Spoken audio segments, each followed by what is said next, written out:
conjunto de responsáveis municipais, tanto da Câmara como do CIMAR e das empresas municipais, que hoje acompanham aqui o nosso debate. Creio que é um momento suficientemente importante, de facto, na vida do município para uma participação tão alargada como a que hoje, felizmente, temos aqui na sala. Dizer igualmente que me parece, em relação a este documento, que ele é um documento que de alguma forma está associada àquilo que é uma das marcas desta administração, ou que temos procurado que seja uma das marcas desta administração nestes 3 anos que levamos de exercício do mandato autárquico, porque é um documento que resulta de um vasto conjunto de contributos, a começar pelos serviços municipais. De facto, digamos, houve um envolvimento dos responsáveis dos serviços municipais na proposta de plano de atividades e orçamento, que, tanto quanto julgo saber, e por aquilo que me é relatado pelos vários responsáveis dos serviços em que tenho, digamos, responsabilidades delegadas, não era, infelizmente, uma prática corrente em anos passados, havendo, digamos, pouca participação dos serviços na elaboração destes documentos, que em muitos casos ficavam, digamos, no conhecimento da administração e do pessoal de apoio em torno da administração.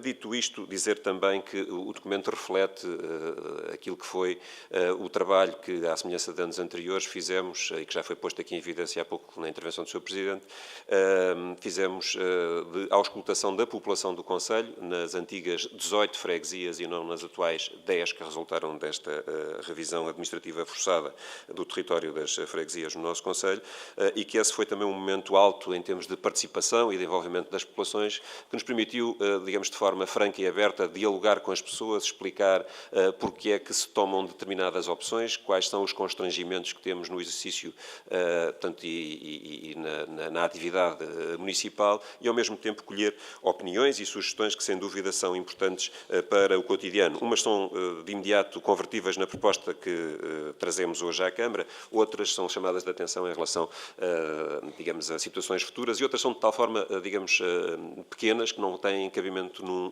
documento com esta dimensão, com nome próprio, mas integram rúbricas genéricas e, digamos, seguramente também vão ter a sua resposta atempadamente por parte da autarquia.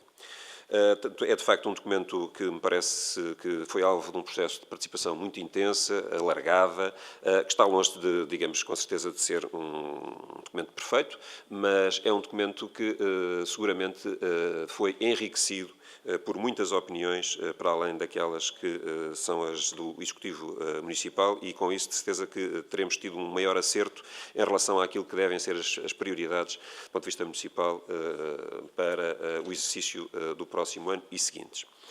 Dito isto, dizer o seguinte, há pouco falou-se aqui, ouvi com atenção a Sra. Vereadora Sónia Paixão, a propósito da questão do subsídio de deslocação. A Sra. Vereadora disse que, no passado, a bancada da CDU teria feito bastante demagogia em torno do subsídio de deslocação para os trabalhadores.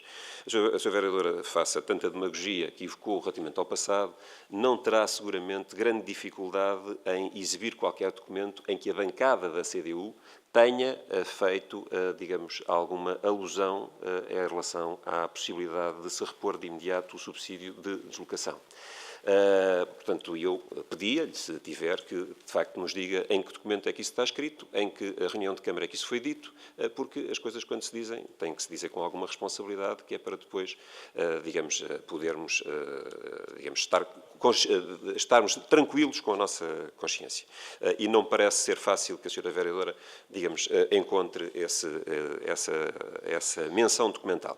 Mas dizer também o seguinte, como a Sra. Vereadora sabe, e o Sr. Presidente há pouco também já se referiu a isso, há um conjunto de direitos que foram retirados aos trabalhadores ao longo dos últimos anos, eu diria da última década e meia, nomeadamente na administração pública e, em particular, também nas autarquias locais, que, digamos, na nossa lógica e na nossa opinião, devem ser repostos logo que haja condições.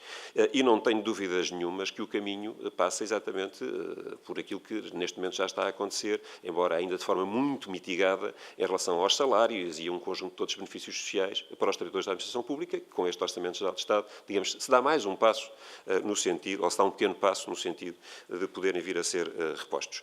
Não tenho dúvidas também que o caminho tem que passar exatamente por sermos mais audazes no encontrar de soluções e no encontrar de respostas para problemas que são muito sentidos.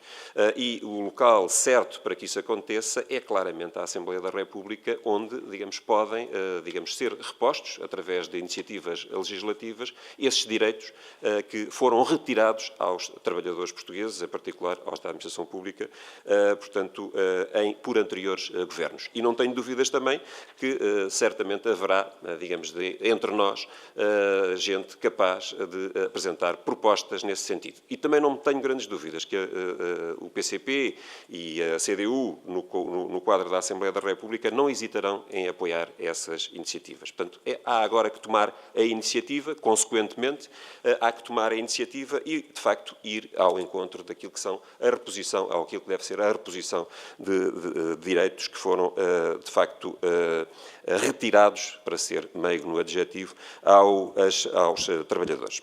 Depois, um acréscimo de informação em relação às questões que têm a ver com a renovação do parque escolar, que a determinada altura também foram aqui colocadas, para dizer o seguinte: o conjunto das intervenções de beneficiação do parque escolar, tanto ao nível das grandes obras como ao nível da conservação e manutenção correntes, constantes do plano de atividades desta Câmara Municipal, são superiores a 4 milhões de euros.